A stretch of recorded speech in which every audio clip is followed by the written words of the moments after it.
Tá, bom dia, pessoal. Por cá de novo, SD Bandeira.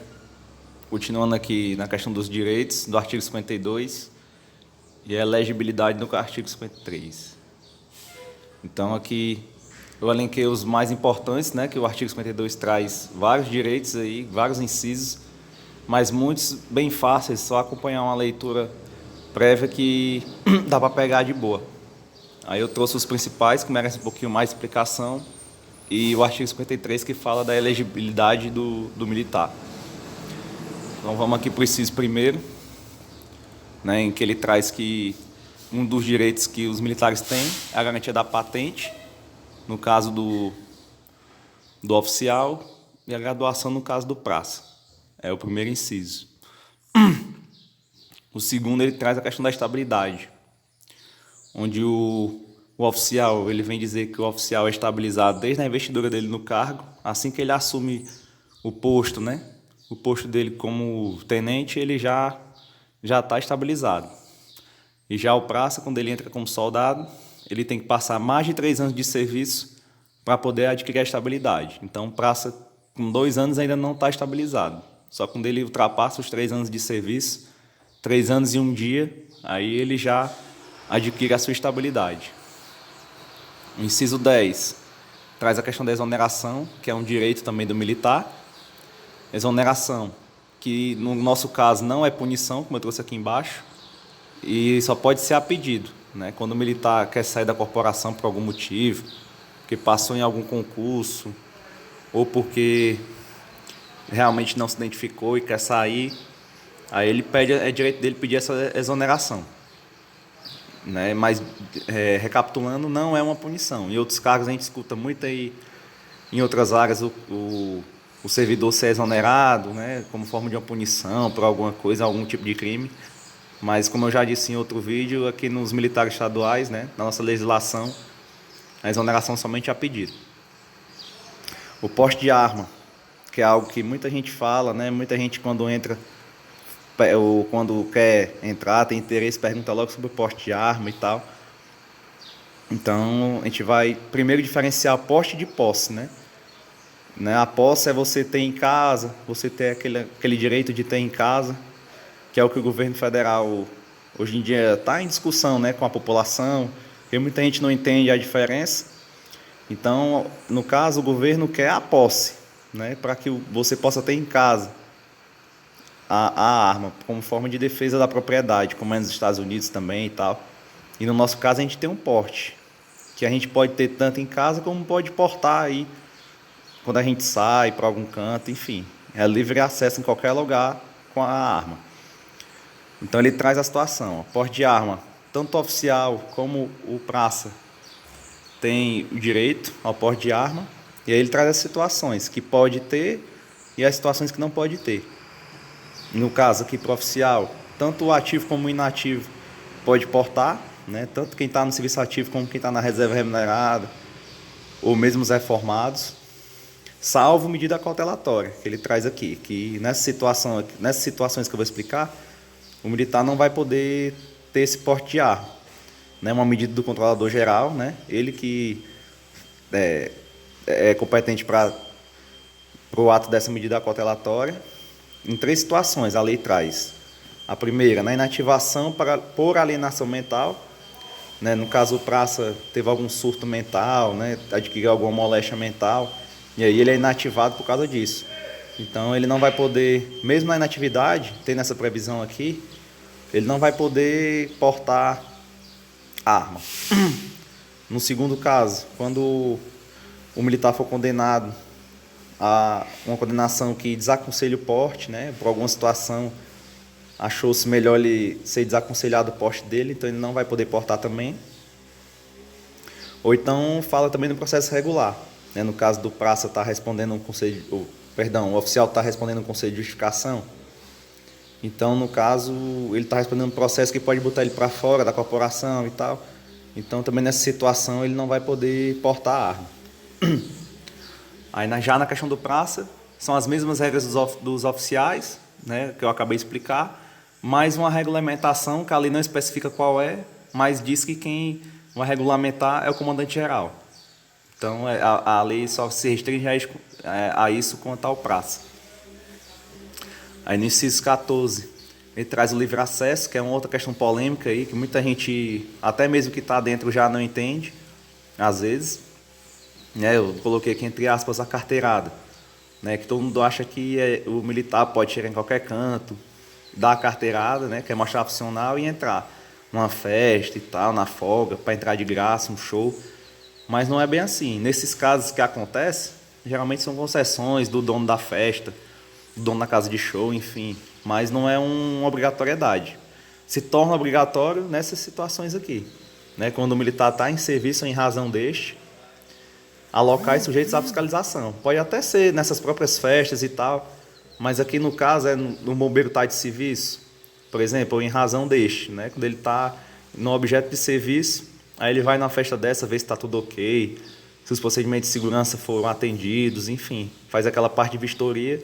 Aí, nesse caso aqui, é obrigatório o livre acesso dele, entrar de graça nessa situação. Mas ele estando na folga, não é obrigação do dono da casa de show, por exemplo, permitir a entrada. Mas geralmente acontece a concessão, mas a obrigatoriedade só nessa situação. Aí ele traz outro aqui, com relação à farda ou valor correspondente. Né? No caso, pelo menos uma vez ao ano, a esses 4 cargos aqui. Ao soldado e cabo que estiverem na ativa, né? Então quer dizer que o soldado e o cabo da inatividade não recebem o fardamento gratuito, somente soldado e cabo da ativa, bem como os cadetes, que são os alunos oficiais, né, os combatentes, e os alunos SD, vão ter direito também a um fardamento gratuito, ou o valor correspondente para poder comprar.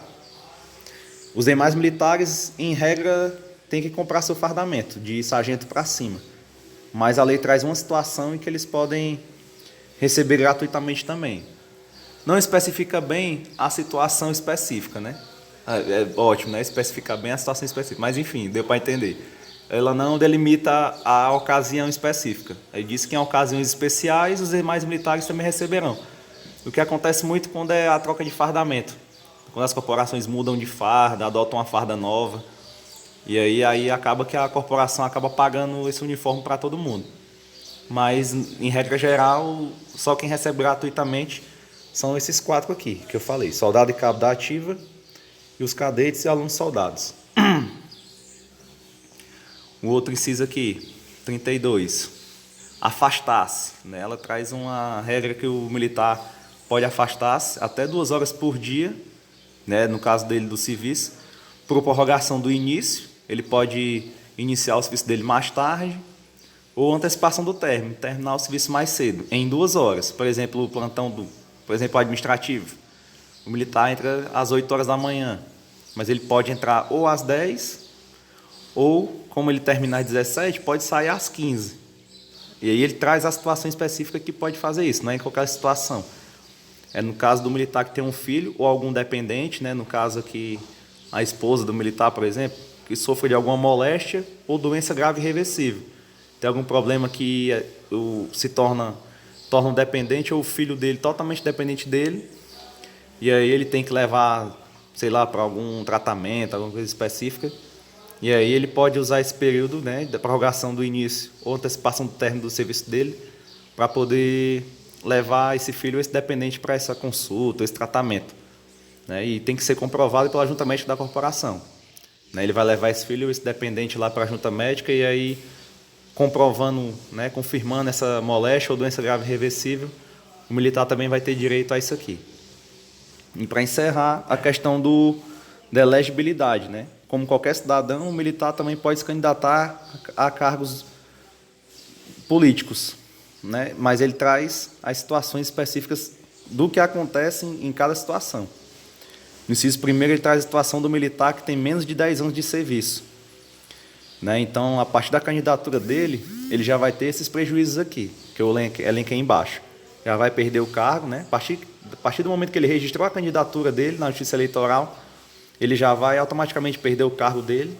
Por exemplo, um soldado, né? Que geralmente, né, principalmente com essa nova lei de promoções, vai ter menos de 10 anos. Dificilmente vai ter um soldado com mais de 10 anos, só se tiver com algum problema aí na justiça, enfim. Então ele já vai perder o cargo dele automaticamente, vai ser desligado da corporação, como também vai perder o direito à promoção, que vai ser uma consequência, né, já que ele vai perder o cargo, e também a remuneração, já que ele não vai mais trabalhar, ele já perde automaticamente a remuneração também.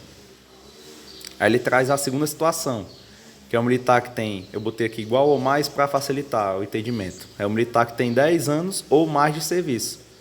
Então, no momento que ele registra a candidatura, ele não vai ter ainda esses prejuízos que eu elenquei no acima, do menos de 10 anos. Ele vai ser agregado, né, vai permanecer na escala hierárquica dele, porém sem número, né? Então, é uma situação que a lei vai falar mais na frente, mas que eu acabei explicando aqui um pouco para facilitar o entendimento. Mas mais na frente a lei vai falar, e a gente vai gravar um vídeo sobre isso.